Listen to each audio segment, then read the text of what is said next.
আমাদের হৃদয়েও একটা ইসমাইল আছে। আমাদের কারো হৃদয়ের ইসমাইল হচ্ছে আমার টাকা, আমাদের কারো হৃদয়ের ইসমাইল হচ্ছে আমার ব্যাংক ব্যালেন্স, কারো হৃদয়ের ইসমাইল হচ্ছে আমার গাড়ি, আমাদের কারো হৃদয়ের ইসমাইল হচ্ছে আমার যশ খ্যাতি।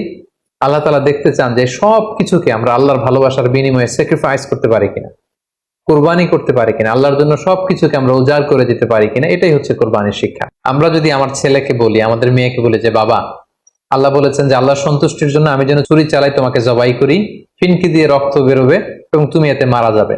আমাদের ছেলে মেয়েরা কি ইমানের বলে এতটা বলিয়ান হয়েছে যে এই প্রস্তাবে তারা রাজি হবে?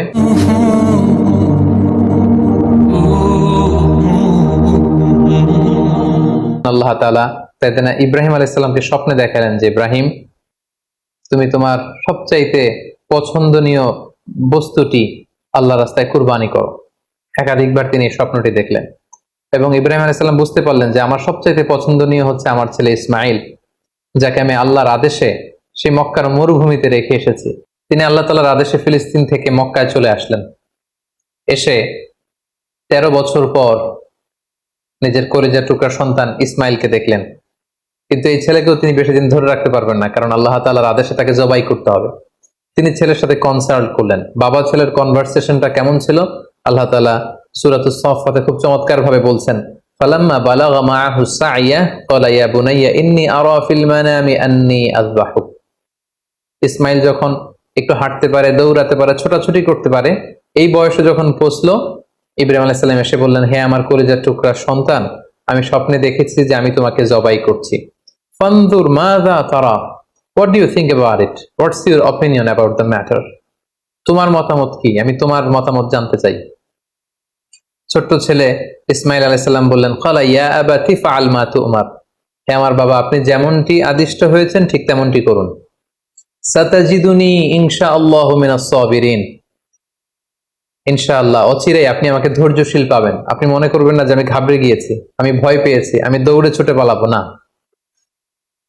আপনি যেমনটি দেখেছেন তেমনটি করুন, কারণ আপনি আল্লাহর নবী এবং আল্লাহ তাআলা আপনাকে আদেশ করেছেন, এটা আপনার উপর আল্লাহর ওয়াহী। সো আপনি আমাকে ধৈর্যশীল পাবেন। বাবা ছেলে তখন মক্কা থেকে, মক্কার পাশেই মিনা অবস্থিত, মিনা প্রান্তরে রওনা হলেন আল্লাহ তাআলার আদেশে ছেলেকে কুরবানি করবার জন্য।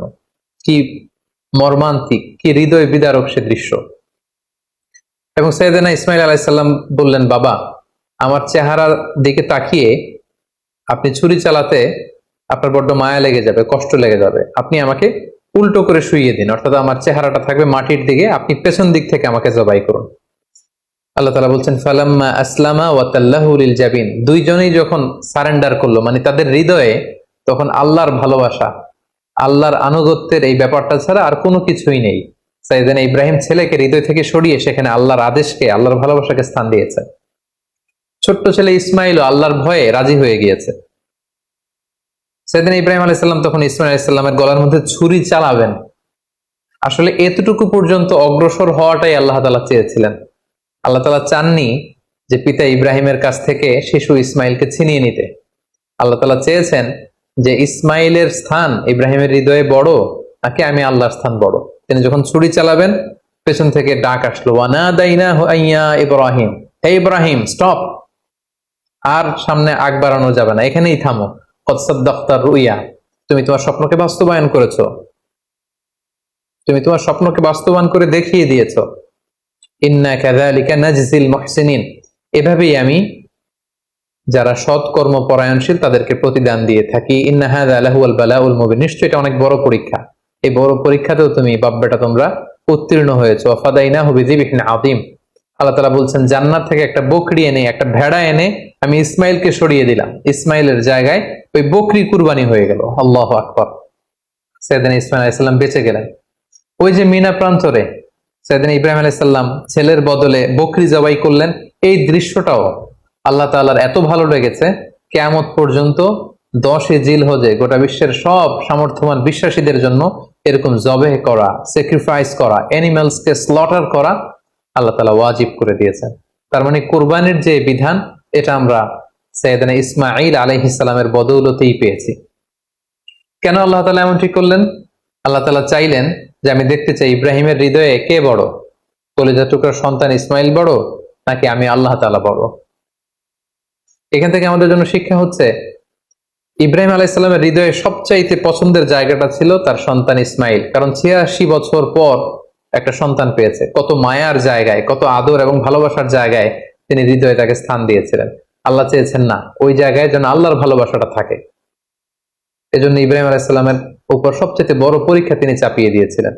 সম্মানিত ভাই এবং বোনেরা, আমাদের হৃদয়েও একটা ইসমাইল আছে। আমাদের কারো হৃদয়ের ইসমাইল হচ্ছে আমার টাকা, আমাদের কারো হৃদয়ের ইসমাইল হচ্ছে আমার ব্যাংক ব্যালেন্স, কারো হৃদয়ের ইসমাইল হচ্ছে আমার গাড়ি, আমাদের কারো হৃদয়ের ইসমাইল হচ্ছে আমার যশ খ্যাতি।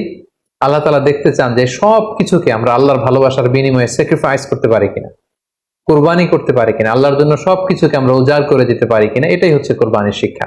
এবার আমরা ওনার জীবনী থেকে কিছু লাইফ লেসন নেওয়ার চেষ্টা করব। সর্বপ্রথম যে লাইফ লেসনটি আমরা পাই সেটা হচ্ছে, ইসমাঈল আলাইহিস সালাম ছিলেন আদর্শ সন্তানের নমুনা। আমরা সবাই নেককার সন্তান চাই।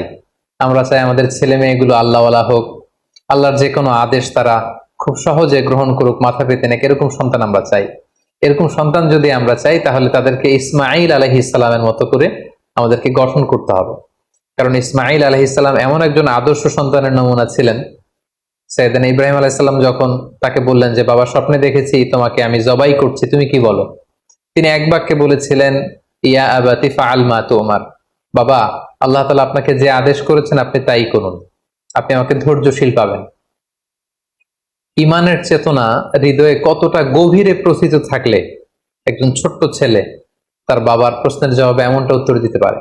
আমরা যদি আমাদের ফ্যামিলি মেম্বারের কথা চিন্তা করি, আমাদের ছেলে মেয়েদের কথা যদি চিন্তা করি, আমরা যদি আমার ছেলেকে বলি, আমাদের মেয়েকে বলি যে, বাবা আল্লাহ বলেছেন যে আল্লাহর সন্তুষ্টির জন্য আমি যেন ছুরি চালাই, তোমাকে জবাই করি, ফিনকি দিয়ে রক্ত বেরোবে এবং তুমি এতে মারা যাবে।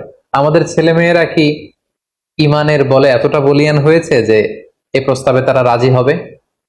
আমাদের কিন্তু এই বিষয়গুলো ভেবে চিন্তে সামনে আগানো দরকার, যে আমরা আমাদের ছেলে মেয়েদেরকে কি শিখাচ্ছি। আল্লাহর ভালোবাসা, রাসূলের ভালোবাসা, ইসলামের ভালোবাসাকে আমরা তাদের হৃদয়ে গভীর থেকে গভীরে আমরা প্রচিত করতে পেরেছি কিনা, এটা চিন্তার বিষয়।